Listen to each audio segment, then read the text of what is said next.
What I saw was the police started attacking protesters. Now at 10, conflicting stories. If evidence is produced of protesters who are being violent, of course, we condemn that. We've seen no evidence of that so far. The protesters from last night's demonstration outside the DNC saying police are misrepresenting what happened.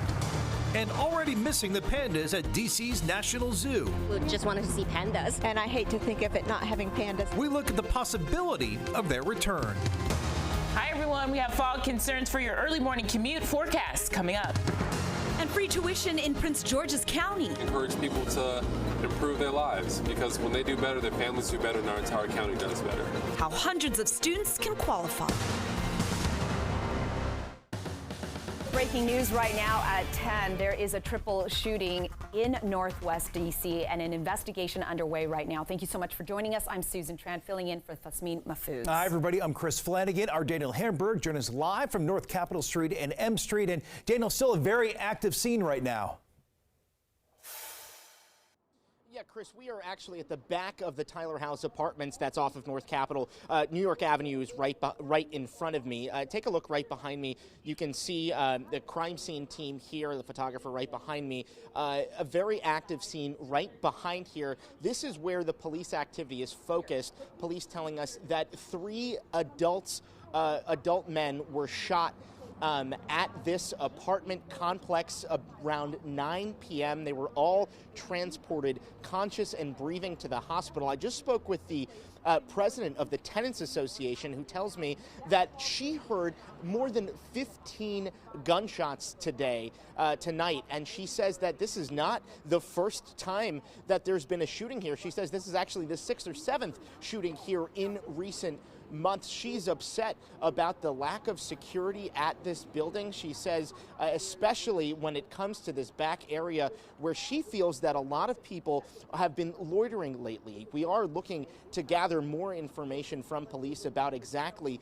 what happened here tonight. But again, 3 people taken to the hospital, all conscious and breathing. We will bring you updates as we have them. But for now, we're live in Northeast. Daniel Hamburg, DC News Now.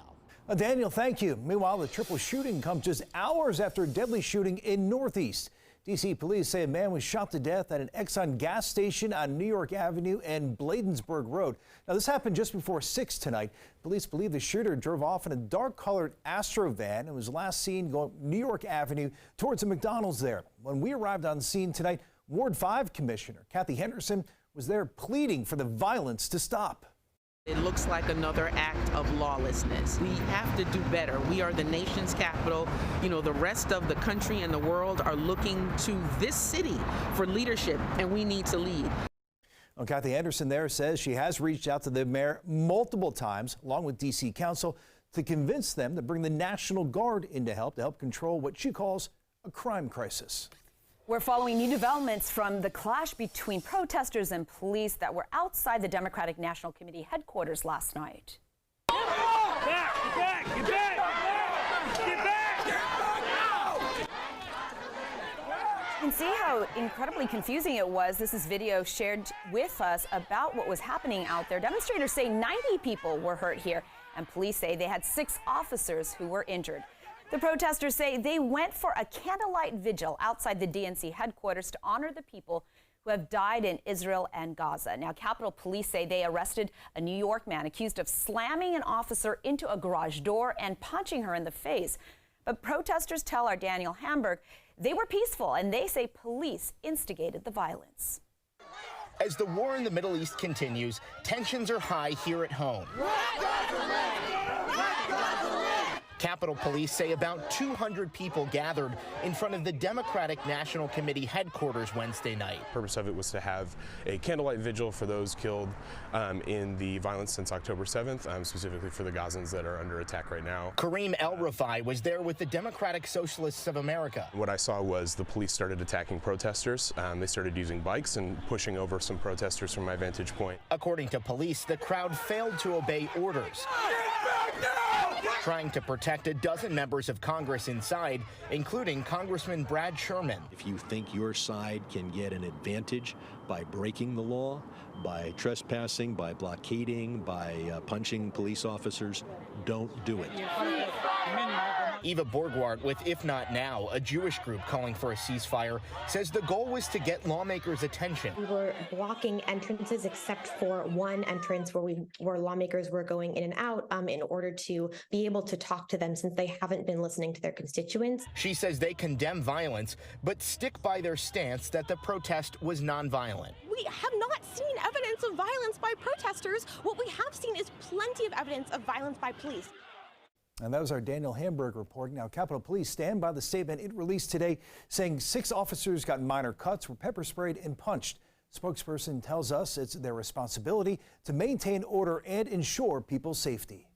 It was sentencing day for the D.C. man who pleaded guilty to attacking Minnesota Congresswoman Angie Craig.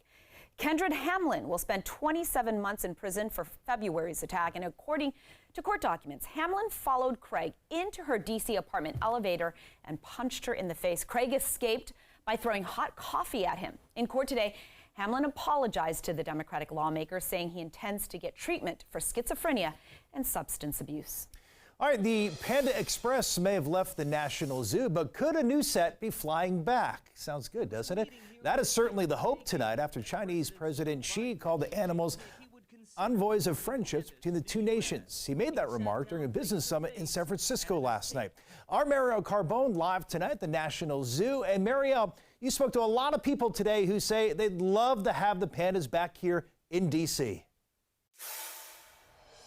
Yeah, Chris, they say they'd be so excited to have pandas back here, but a little disappointed that they couldn't see any today. Now, people tell me it would only feel fitting to have those iconic animals back here at the National Zoo.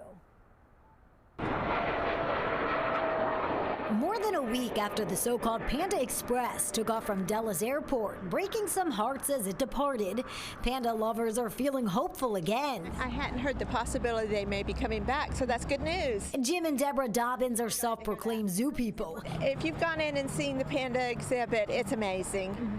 And I hate to think of it not having pandas there. Pandas Mei Xiang and Tian Tian, along with their cub Xiao Qiji, will return to China as the zoo's lease agreement with the country expired. Zoo director Brandy Smith promised last week, and I will do everything I can to bring them back. And it could happen Wednesday while on a trip to California. China President Xi said we are ready to continue our cooperation with the United States on panda conservation, noting I was told that many American people, especially children, were really reluctant to say goodbye to the pandas. I think that would be great, especially for the kids. They would be so happy. Fanny Chen is from China.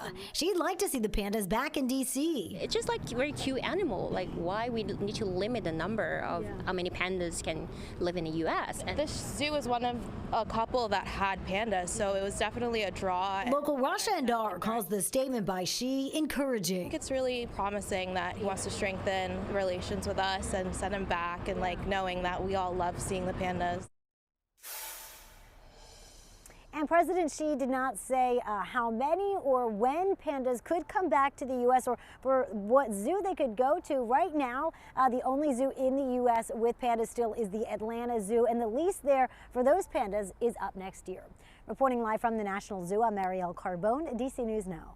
That is certainly some wishful thinking. Marielle, thank you. Right, we can keep our fingers crossed. Yeah, I know, fingers and toes, Yeah, all of indeed. it. Yeah, that would be great. Let's talk about the forecast, because while it is beautiful and we've seen some beautiful sunshine, we're all kind of eyeing next week and the big travel days that are ahead as well. Yeah, no concerns here in the DMV until Tuesday. Tuesday is going to be kind of a rough one here across the region. But other than that, really on Wednesday, the rain starts to push out, and you're going to be super thankful for this Thanksgiving forecast that I'll show you in my extended forecast. We have a few concerns right now across the DMV with air quality concerns west of I-81, a code orange right now across Winchester, Martinsburg. That will dissipate around midnight. And then secondarily, we have fog concerns. No advisory is going to be put in place, but I'm going to put out that dense fog is going to be very reduced tomorrow morning across DC,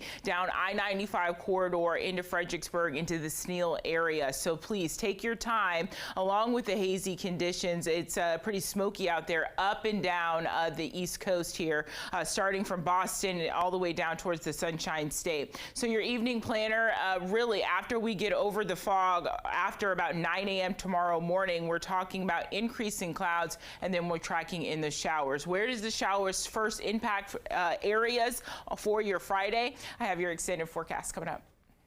All right, Janessa, thanks. Well, all new tonight, it's just a huge financial burden lifted for some local families.